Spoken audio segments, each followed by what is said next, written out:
I've been given some right weird jobs all the time. As a temple guard, it's part of the course, I suppose. But this one, well, this job just about took the biscuit. I mean, I'm used to guarding just about everything. Prisoners, of course. Your murderers, thieves, fraudsters, governor himself,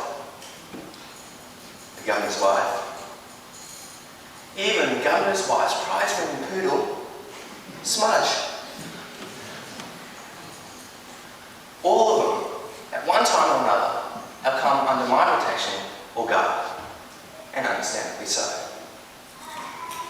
But a dead body, no joke, a dead body. Now that was a first. The boss calls me up. Hello. Got a little job for you, another one for the boys, guarding a tomb. So I asked, what's in the tomb then, eh? Some long-lost treasure worth millions of shekels? No, he says. It's a dead body. I want to make sure it doesn't escape.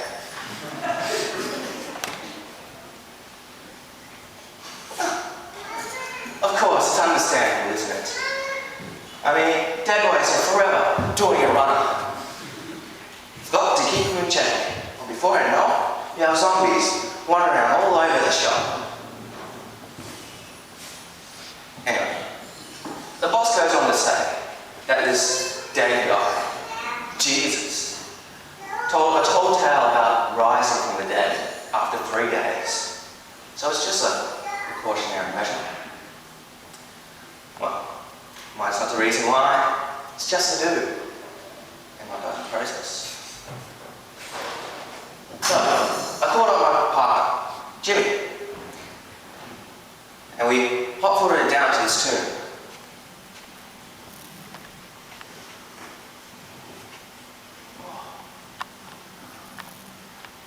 Well, we thought, at least, that this would be a nice, easy 3 days of work. That's what we thought. And it did start off very calmly.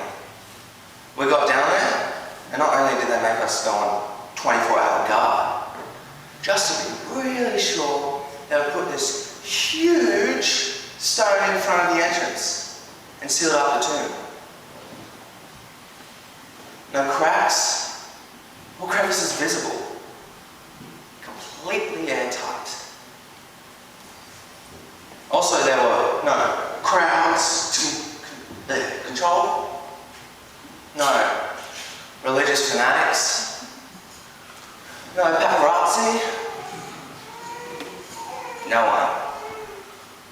Well, except for these 2 women who would occasionally come down and sit opposite the tomb, just staring and sniveling into their Kleenex.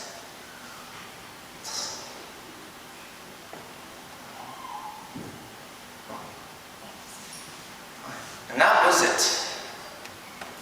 Night and day. That was it.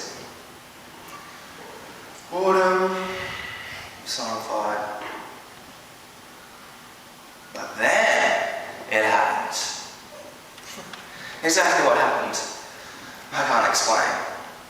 I'm a bit woolly on the details, having fainted out in sheer terror. Both of us did. Poor Jimmy was catatonic. But what I do remember is the earth shaking and a light, a really bright light. And then the stone starts slowly rolling back like a giant wheel. And seated on top of it, a celestial being. The 2 women were there as well, snivelers. It looked like that they were talking to this creature No idea what they were saying. And shortly afterwards, they just ran off.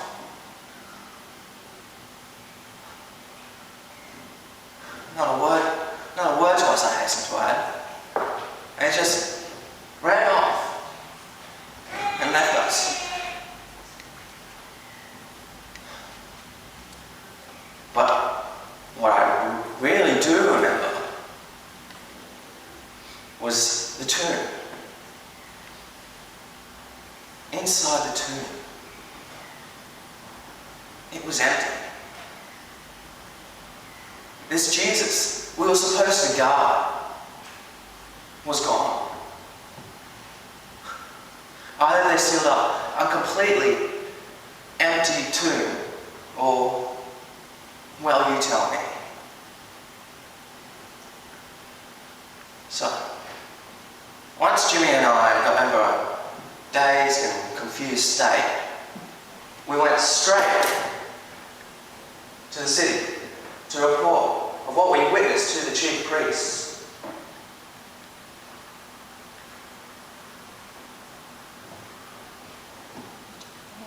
We told them everything. The earthquake, the light, the stone, the angel, the empty tomb, everything. Except the fainting terror, of course. I've got a reputation to keep.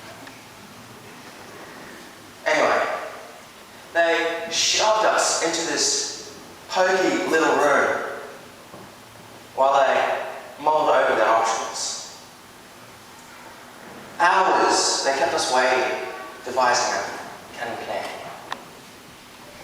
And after all that, you'll never guess what they came up with. The best they could manage with all their combined brain power was that the disciples stole away Jesus' body in the dead of night and, wait for it, while we were asleep. You believe the cheek of it? No, I says. I'm not having that put down on my CV. I've got a wife and 4 kids to support. I don't want to be nicknamed the sleeping policeman. No, I'm sorry, but you have to come up with something much better than that. So eventually they made us worth our while. They crossed our palm with a generous amount of silver. And they promised us to intercede for us if the report of our slumber came to the attention of the governor. And when the story came out, I even got into the newspaper. Picture and all. Right hand on fire. My mum was very proud. And the cover-up worked. The story stuck. It was circulating. It will be for a very long time, I have no doubt. The only problem is, I know it's not true. There were no disciples, no body snatching, nothing. I know what I saw. And what I saw was emptiness. An empty tomb. It just makes me wonder. It just makes me wonder.